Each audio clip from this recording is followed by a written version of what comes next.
Today I'm joined by Ed Fang from the Power Rank. Ed, thank you very much for coming on. Before we get into this episode, make sure you follow us on Twitter, @bettingpod, and check out the website, businessofbetting.com. Guest suggestions are much appreciated. This podcast is proudly sponsored by Betfair Proprietary Limited. Betfair operates a betting exchange and is licensed in the Northern Territory of Australia. Residents of Australia can join Betfair by visiting betfair.com.au and support this podcast by using promo code BOBPOD. Please gamble responsibly. So thank you for listening, and I hope you enjoy this episode of the Business of Betting podcast.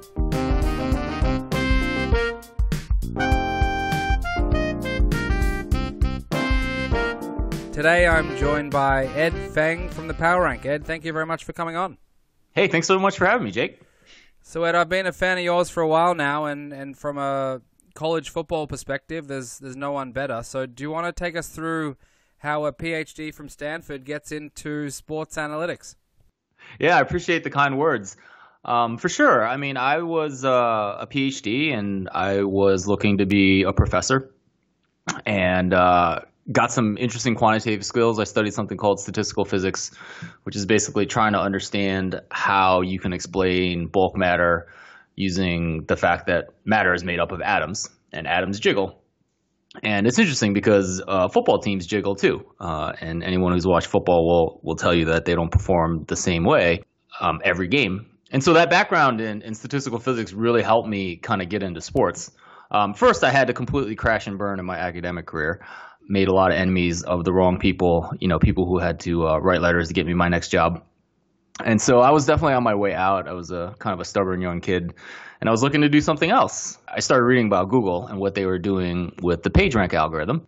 I guess we're in 2018 right now. So back in 1999, the world of web search was a mess. I mean, you would go to these Alta Vista search engines and you would type in something and you would get complete gibberish. And then Google came along and they organized the web essentially, and they did it with something called PageRank, where they used the link structure of the web to organize it. So the basic idea was like you were an important website if you were getting like an incoming link from another important website. And so I started reading about this, and this is about 2008, and I was like, hey, this PageRank thing is the same thing. It's the same math that I was doing in my research. So I essentially got interested in how you could apply those same ideas for PageRank into ranking sports teams. And the idea is that, similar to, what Google was doing, that if you got an incoming link from another website, that meant you were an important website. And in sports, it means like if you beat a good team, you get credit for that. Or even if you stay close to a good team, if you're a bottom-dwelling team like Arkansas in the SEC, and you go to Alabama and you don't necessarily win, but you stay in the game, my analytics give you credit for that. And it's the whole using margin of victory instead of just wins and losses. And that's really the key to making accurate predictions. So it was about 2008, developed this algorithm, first started with the NFL. And what it does is it produces rankings for all 32 teams, and you can get predictions. You can get predictions as well from the ratings. The ratings are just an expected margin of victory against an average team, and if you just subtract the ratings, you get a prediction. So I started sending out these NFL rankings to some friends, and they thought it was interesting and encouraged me to do more. And 10 years later, here I am. So what was the trajectory like for a Stanford PhD getting into sports analytics back in the mid-2000s? Was there a plethora of people looking at this field and wanting to get involved, or were you sort of an outlier when it came to jumping over to sports analytics? Yeah, I mean, I feel like I was a little bit in the second wave. So kind of in the early 2000s when I was in grad school, people like Aaron Schatz at Football Outsiders, and then Brian Burke was doing his own thing over at Advanced NFL Stats. And so they were kind of the first people into football. And, I kind of always been a sports fan, but never really thought about working in it. I wanted to be a professor, and that was kind of the guiding light in my life. So I guess I felt like I had to kind of contribute something original, which I don't really recommend if you're trying to get in the field. Like if you want to work in sports, just do it. Just get in and do something. I kind of waited around to have some original idea, and I did contribute. I feel like the ranking algorithm that I have is pretty unique and does a really good job of adjusting for strength of schedule. But I guess I was a little bit late to the game in some sense. I mean, a lot has changed in 10 years. I think back then, yeah, I mean, markets are always getting better, and I've seen that as I've developed my ranking. So, for example, back in 2008, like I was just looking at the final scores in games, and I was only doing that because, I was doing that because that was easy data to get. You just scrape the final scores, and then I would apply my algorithm to essentially adjust for strength of schedule. You can't do that today and be anywhere close to where these market values are. You have to do a lot more work, and it's been interesting to watch that evolve over 10 years, and it will continue to evolve. So when you say people should just get into it, how much of your sort of education, studies, experience from that perspective is relevant now in what you're doing? Is it something that you can learn on the fly, or do you have to have some sort of educational aspect that's relevant? I mean, I think you do need a quantitative background, and certainly the algorithm that I was just telling you about, that has definitely helped me stand out, and it's certainly given me a good story about how I got into the field. But the truth of the matter is, like, least squares is a pretty good ranking algorithm. This is something I actually want to write about more, but least squares is kind of the guiding idea behind regression. And when we talk to regression of the mean, you're essentially doing a best fit line based on least squares, and you can use that same idea to rank teams. And that's a pretty good algorithm. The math is pretty solid. So when I say, like, you don't need to be perfect to do what you love, that's kind of what I mean. I could have kind of jumped in with the least squares algorithm. This is what Ken Pomeroy has done in college basketball. Yeah, he still has a variant of a least squares algorithm that he uses for his rankings, and his stuff is very good. I haven't quite tested it. I would guess that mine's slightly better, but it's not worth waiting however many years for you to have a great idea to jump in the field.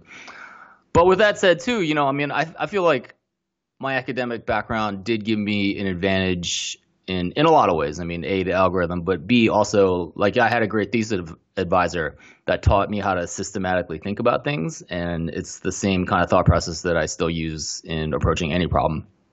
So if you can find, and it's not necessarily about getting a PhD. I think it's about finding a good mentor, someone that you respect and have similar values to, that can really help you, clear a path through the noise of the world, I guess. That's what's most important, I think. So one of the most, common questions that I get, through the emails is books, content, podcasts, anything like that. And I usually ask this at the end, what, you look at, what you consume. But I guess I want to ask it now. What are your guiding principles when you come from a very strong educational background to getting into this field? Did you have a number of different books or different papers that you looked at? What was the main sort of 2 or 3 or 5 things that sort of helped you push you all the way into sports analytics and understanding what was required to be successful in this area? Yeah, I mean, I think, when I got into it, clearly the original PageRank paper from Google was very important. A lot of equations, academic type paper. I remember reading Basketball on Paper. It's a book by Dean Oliver. And so, books like that were really helpful. But I think it's not necessarily about, I think, if you're thinking about getting into a field, I think it's more about finding out problems that people are interested in. And I kind of stumbled into it. Like, I was kind of like, oh, let me do something cool with the math I know. Let me rank some teams. But really the application was betting. So people were interested in what I was doing because it gave them a objective baseline to evaluate point spreads in the market. And that's still what people use my stuff to do. So I kind of backed into the problem, which is not something I really recommend. If you're kind of approaching sports or any kind of problem, like, go to a conference where the top people are meeting and go ask them what problem that you can go solve and help them solve.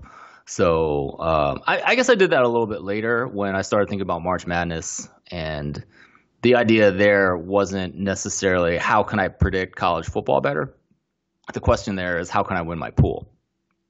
And so I started reading up on some of that stuff, and there were these interesting ideas about contrarian choices for picking a champion. So basically, you can't do what everyone else is doing, because you can't pick the same champion that everyone else is picking, because if that champion wins, you all get a boatload of points for picking the right champion, but you're still at the mercy of randomness. There's a lot of other people that could get really lucky in the earlier rounds and beat you. So you need to pick a contrarian champion, someone that has a good chance of winning, but that not a lot of other people are picking. And so now you're not, if your contrarian champ wins, then you have a much better chance of winning the pool. And this is not an idea that I came up with. This is something I read. I think Dr. Bob was doing some interesting writing on this. But for that, I just ended up doing the math behind it. I ended up showing very clearly how, these contrarian strategies work with different type of pool sizes. So, yeah, I mean, I think everything should really be problem-driven, and I try to be more problem-driven now, and that's how I hope to go forward. So take us through your process. And I know I've certainly listened to a lot of your podcasts, and I've read a lot of stuff you've put out there. Your preseason rankings, let's start there. Let's talk about how you sort of approach that. Do you focus largely on priors? And let's take college football, for example. What goes into your modeling when it comes to preseason rankings for college football?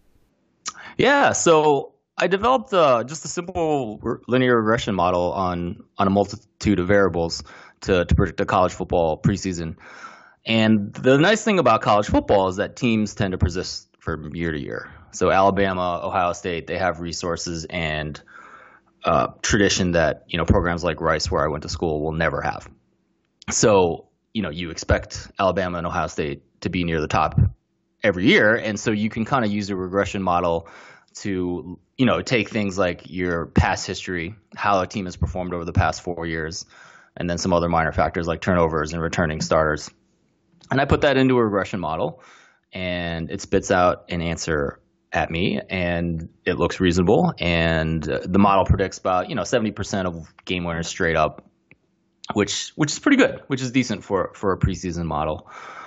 So I developed that, I don't know, I mean, maybe 5-6 years ago. And I got a really interesting email just the other day. It said, you are a fraud. A couple years ago, you changed your prediction on Michigan because you thought they were better than your model said. And then I learned that you were a Michigan fan. So you're a fraud, and I'm not following you anymore. And as harsh as that was, I guess he kind of had a point, right? So no analytics are ever perfect, and so no predictor in general is ever perfect. And I think as both a data scientist and as a bettor, you have to understand when your model is likely to be right and when it's likely to be wrong. And so what I was trying to do with Michigan, and this was last year, so this was before the 2017 season. Michigan was like 28th in my preseason model. I was like, that's too low, right? I mean, the markets, everyone had them way higher. So, I feel like this guy had a criticism.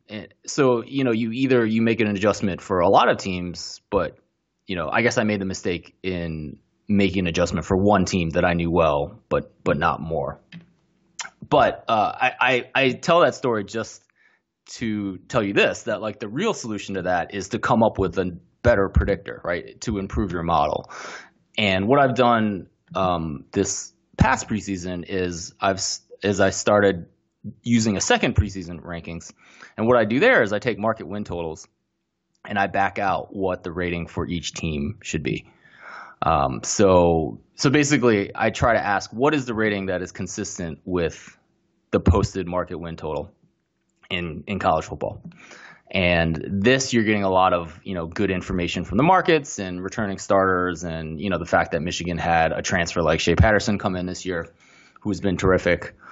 And that also leads me to the whole idea, like one of the big things in my work right now is ensemble methods, which is just a fancy way of saying that I combine two different predictors together. And we know from the data science world that leads to better, more strong predictions. And I guess had I done this, this market-based prediction last year, it would have had Michigan way higher than 28th, and then I wouldn't have had to fudge it and had this guy, say I'm a fraud. So the answer really is to just, I guess, improve your model. And, I think you did have a point. Yeah, but it's tough, though, because a lot of it is noise and narrative and ESPN and media, and it's hard to filter that out. I wanted to ask you about that separately, but I'll ask you now. How do you feel about noise and narrative and trends and some of this stuff that may not be predictive? Do you think that's fully captured in the line, whether it's the season win total, whatever it might be? And some people who watch college football closely this year might talk a little bit about Florida State and how that sort of has played out. But in terms of generally, do you think the noise and the narrative is captured in the market, or do you think the market's smart enough to filter that out and you can rely on it? Because it sounds like if you're using a certain metric that involves the win totals and the market generally, you might be able to filter it out if it's included. Yeah, I mean, I think the markets are very accurate, but there's always going to be a little bit of noise, just because no predictor is perfectly accurate. And I think you see that a lot in college football right now.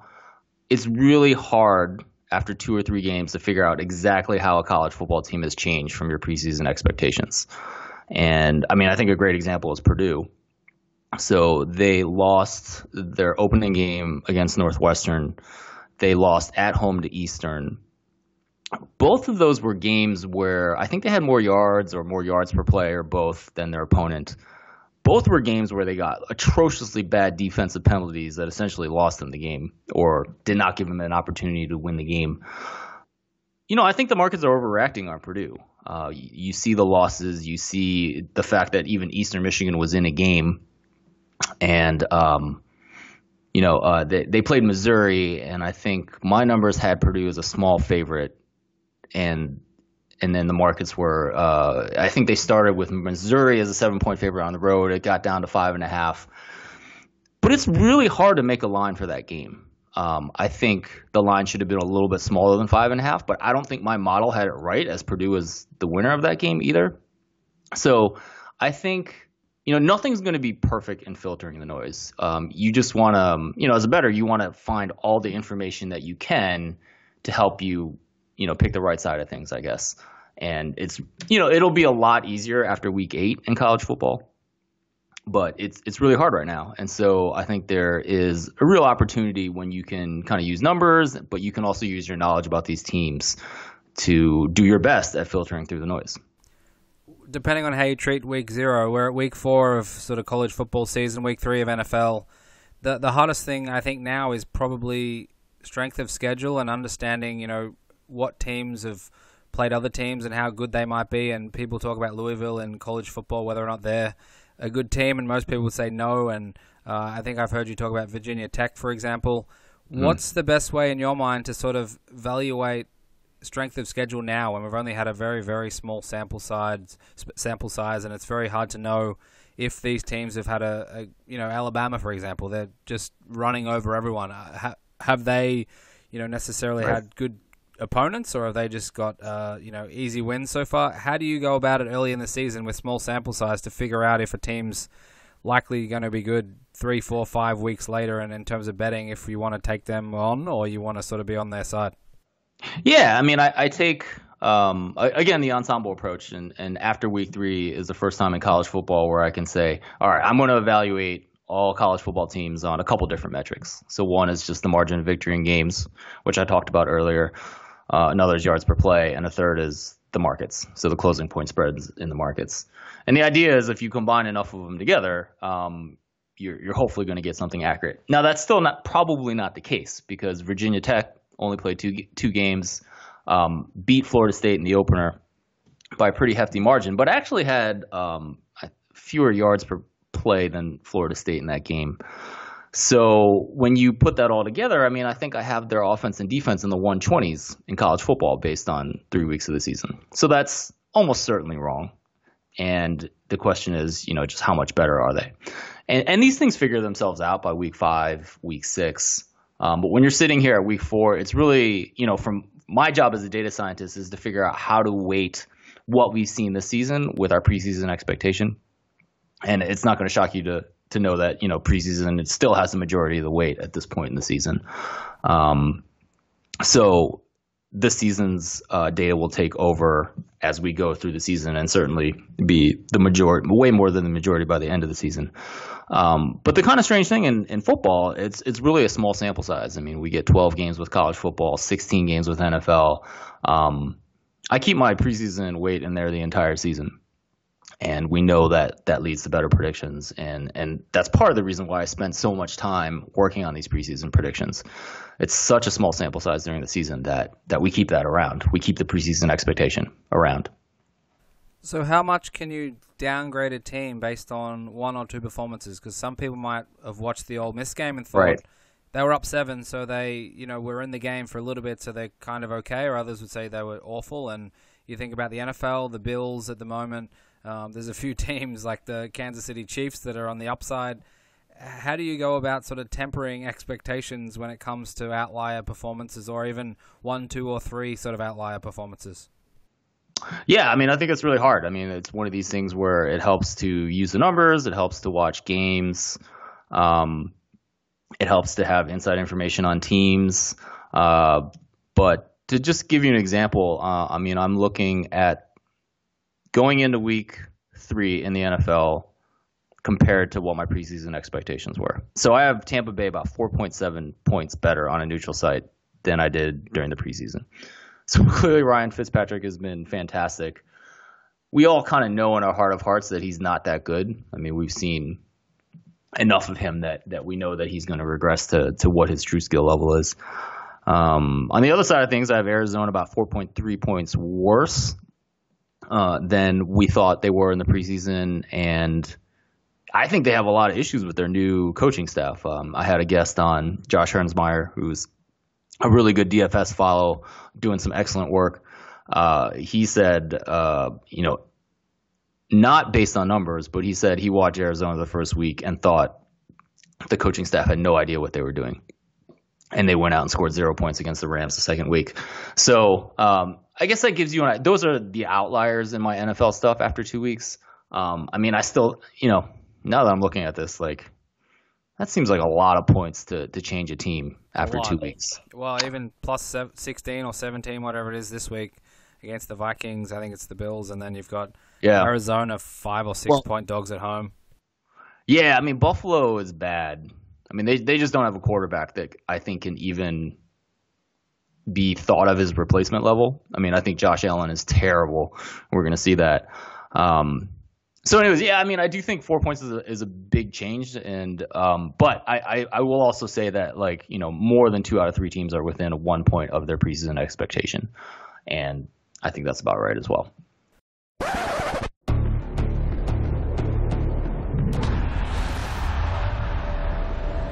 Rethink the way you see sport. Every action or play can be represented by a series of numbers. When you analyse this data, patterns begin to emerge. If you follow these patterns and develop systems, you can play the game within the game. Betfair.com.au. Gamble responsibly. So what frustrates you the most in this space when I'm sure you go on Twitter and you go online and you see a lot of people doing a lot of different things, whether it is DFS and fantasy or sports betting. What's some of the things in the data analytics world and the data, being a data scientist that frustrates you when you're looking at this sort of space? Yeah, I mean, I think most of the data scientists that work in the field are pretty good, and I enjoy following their stuff. And I don't agree with everything that everyone does, but I think we've come a long way in the last 10, 15 years. Probably the more frustrating thing is the betting and the tout world. People that are willing to say, oh, I went 9-2 my last week, buy my stuff and spend $1,000 for the season. That tends to be just frustrating, just because one of my big stories is don't believe a small sample size, right? I mean, it's really hard to evaluate a team or a tout or better over 10 games. So, but the problem with touts is that they wouldn't tout their stuff unless people were buying them. So it's almost like we have this market problem where, people want picks, right? I mean, people have jobs. They don't have all day time. They don't have time to spend all day handicapping. And so they kind of want the answer. And I get that. My business is a little different. Like I sell you the analytics, and I'm trying to find, I've found an audience that appreciates that stuff. But I think more people just kind of want the answer. And so that's a little bit frustrating. I mean, it's obviously nothing I can do to change people's human nature. But I would probably put that at number one. Yeah, it's a fascinating area. I grew up in Australia for the first 25 years of my life. So coming to the US for the last sort of 5 or 6 and seeing how the tout world works, it's really, really interesting and fascinating and scary and all those sorts of things. So yeah. It's probably another hour, another day we can get into. But I want to ask you about sort of where analytics is heading, and it's sort of evolved a lot. Most people have probably read or watched the Moneyball stuff, and they've seen how it's gone in baseball and all the different sort of analytics there. In terms of college football, for example, I've heard a lot of people talk about explosive plays, success rate, some of these new metrics that aren't necessarily mainstream yet, but are sort of developing in the football world. What are some of the things that you keep an eye on, that you sort of monitor and may use in some of your stuff that you can sort of tell us about that are emerging?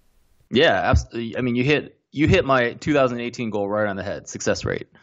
My friend Bill Connolly over at SB Nation does excellent work. And one of the things he came up with last year was he showed that success rate tends to persist from early to late season. But if you only take the successful plays and look at the explosiveness behind those plays, you get a lot of regression to the mean in explosive plays. So basically what that means is that randomness plays a big role in explosive plays. It still helps to be Alabama and Ohio State and have the athletes that can make those big plays. But just like in turnovers, like I think most fans underestimate the role of randomness in big plays. So what does that mean for me?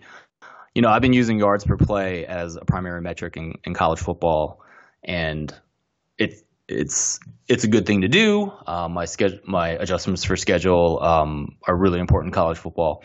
But I think what Bill's work shows is that I need to also be looking at success rate and adjusting it for opponent.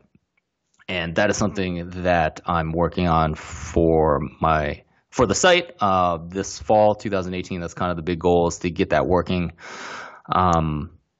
So yeah, I think success rate, number one. And then the other thing I've been thinking about this week is that we really haven't had, at least not that I know of, like just trying some of the standard machine learning stuff out there that people are doing for every problem in the world, and just applying it to football and sports problems.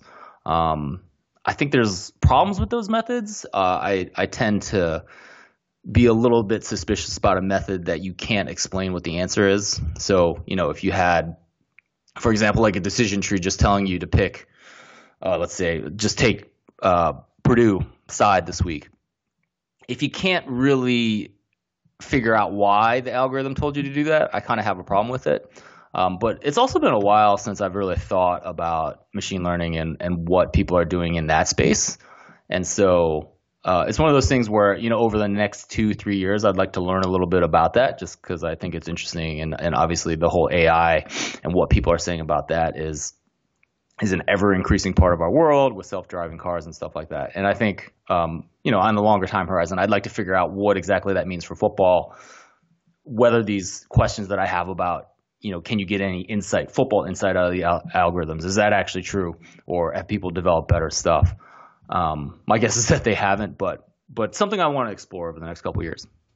So do you think that's coming to football and college football or NFL, and that'll be something that a lot of people will be looking into? They'll have their own ML and AI stuff that they're working on that they'll apply to legitimate sort of sports betting use cases or even just rankings?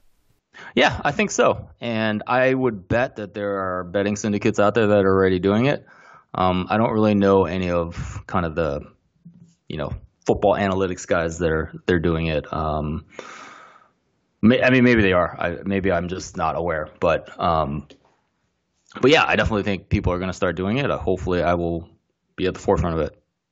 So people that aren't, at your level and haven't done this for a long time now and didn't start out at the the Google PageRank and have gone from there to the PowerRank.com and so on. How tip of the sword do you need to be successful? Do you need to be, right at the very pointy end to be able to sort of advance in this space, or can you be pretty damn solid and add in some sort of good bankroll management and a few other things to be pretty successful in this space, in your opinion? Yeah, I absolutely do not think you need a PhD to get into sports analytics, and in fact, it might be a hindrance. I think if you want to get into it, yeah, I mean, I think you have to have a nose for good questions, and if you want to bet, if you want to get into sports analytics, like show up in Boston for the Sloan Sports Analytics Conference every year, and talk to people and see what problems they're working on, and go solve them. And I think that you don't need a PhD to do that. I mean, some of the machine learning stuff I think is interesting, but a lot of that is also at the point where if you have some kind of knowledge of software, you can use other packages to kind of play around with this stuff. You don't need to rewrite, a decision tree or whatever neural network is the flavor of the year. Deep learning, I think that's whatever the flavor of the AI of. I mean, it's probably just a neural net or something like that. But I think if you want to get into this, you're gonna probably need to learn how to code a little bit. I definitely highly recommend that. I definitely highly recommend finding an interesting problem to work on that someone else cares about the answer. And you want to know how to run a regression because that's always going to pop up. But spending 5, 6, 8, 10 years on a PhD, probably not the first thing I would do. So I'm curious what you think about focusing in on a certain conference, sport, league, whatever it might be. Do you think you need to sort of start with the Big Ten, for example, and really go deep into what those teams are doing and then sort of expand from there? Or do you think you can be relatively successful if you're focusing more broadly? I think that kind of depends on the data set. I still think there's a lot of good stuff to do with just football play-by-play data. And this is something that's been kind of hard to get. It's getting easier in the NFL because a lot of people are using this NFL Scrape R package. It's still tougher in college football. You can buy it, but it's super expensive.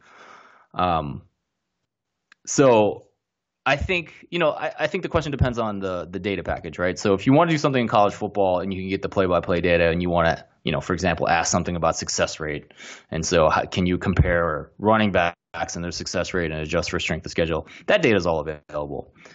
If, for instance, if you had some kind of tracking data that only the Big Ten had, and you want to really know, who runs the most precise routes in the Big Ten, or something like air yards, which is something that Josh Hernsmeyer has been doing in the NFL. Maybe you do a very Big Ten specific thing just because you have the data there. So I think it depends on both the problem that you want to answer and then what data you have access to. So I'm sure a million people have asked you for advice, and I'm sure you've probably had advice in your time. What's the best advice you've ever received, or that you give to anyone who sort of sends you an email or comes up to you at the MIT conference? Yeah, I mean, it's usually, show up at the MIT conference. I'm in our digital age, we interact so much online, and, I'm on Twitter a lot. And I think that face-to-face interaction is really undervalued. And if you can have face-to-face interaction, that's a really good thing. Like if you can meet someone that's really important and can potentially give you a job, you should meet them face to face, not just talk to them on the phone. Although talking to them on the phone is certainly better than doing something by email. So, that's why these conferences make a lot of money. It's because the face to face interaction is still really important. And I don't know. I mean, I guess maybe another thing I would say is, find people that you share values with. My academic career ended because I didn't share the same values with my mentors there, and we kind of diverged that way. Not everyone is going to have the same goals and have the same values and want to do the same things. And it's kind of different whether you want to work for a team or whether you want to be in the betting world. how much do you value money? I think it's pretty important to be around people that have the same values as you. So I think that's outside of sports analytics, just a life advice thing I would give to young people. Yeah, no, it makes a lot of sense. So I must admit, I've stolen this from certainly your podcast and a few others that I listen to in terms of quick hits at the end and some other things that aren't necessarily related to what we're talking about, and I'll get to that in a sec. But I'm going to ask you a couple of things. First thought in your mind or first feeling, just throw it out there. So the first one is, what's the first book that a sports bettor or an analytics person in this space should pick up? The first thing that came to my mind was actually my book on how to win your March Madness pool. So that's a little bit selfish. There's a lot of other good things out there. Come on, sorry, Moneyball. Yeah, go read Moneyball. Hidden, and Moneyball's not an analytics book. It's a lot of a hidden value book and how Billy Beane is a con artist. So a very interesting read there. NFL or college, run or pass on first down? Pass. Always, especially against the 8-man box. Michigan football, what's the trajectory?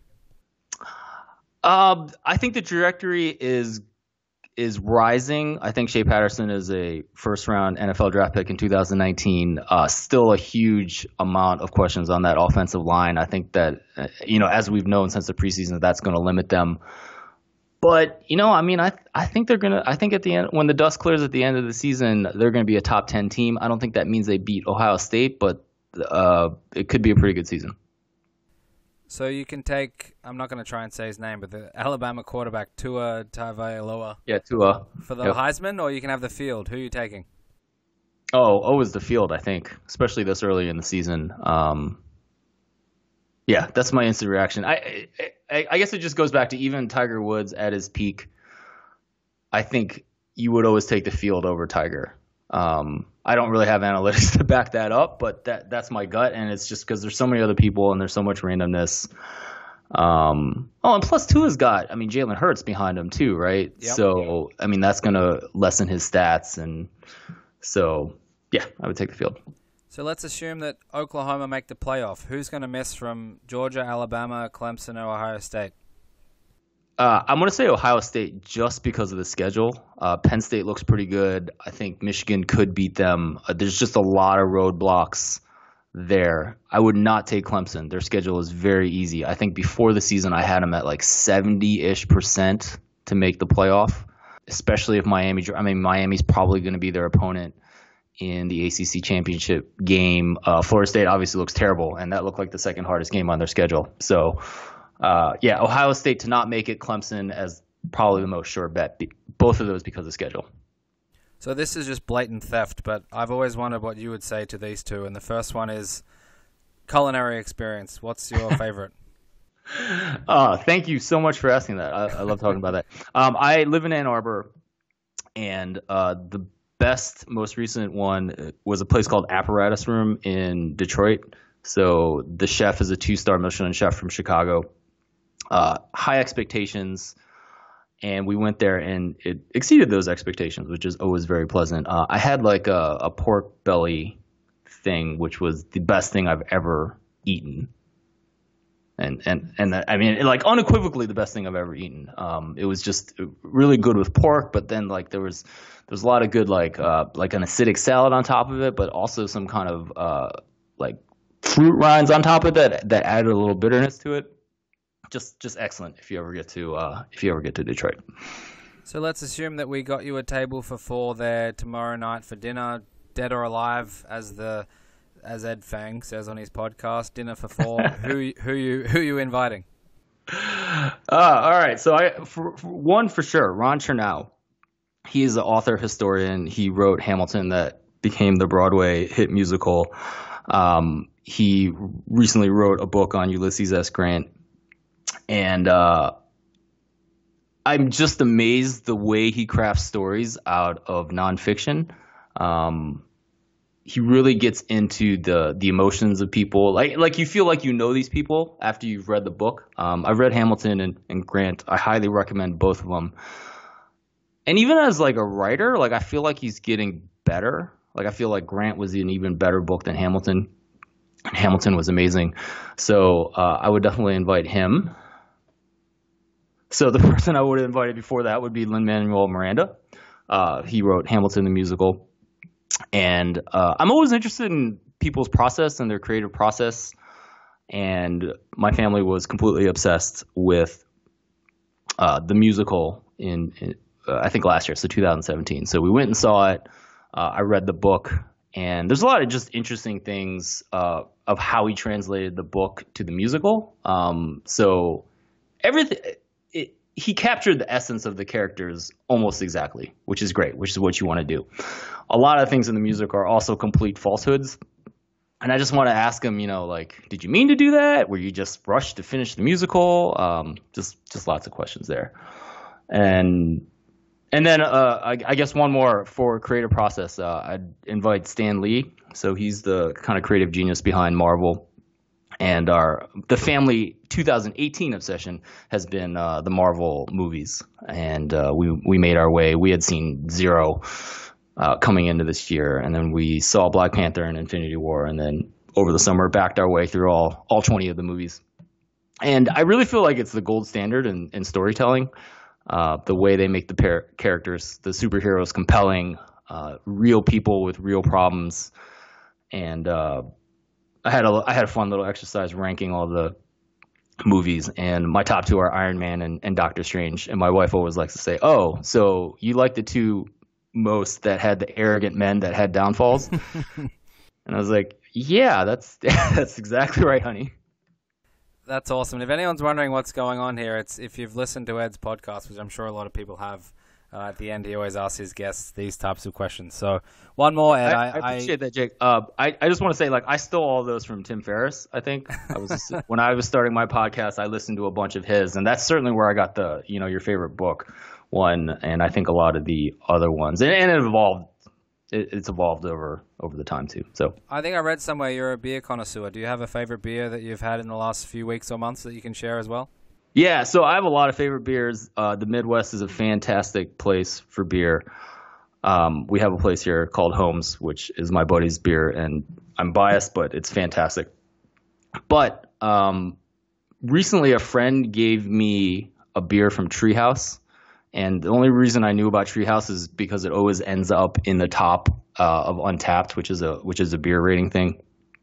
And it was the most transcendent beer I've ever had. It was amazing in terms of complexity. And I'm an IPA guy, so I think it was called Sat. Is it hard to get?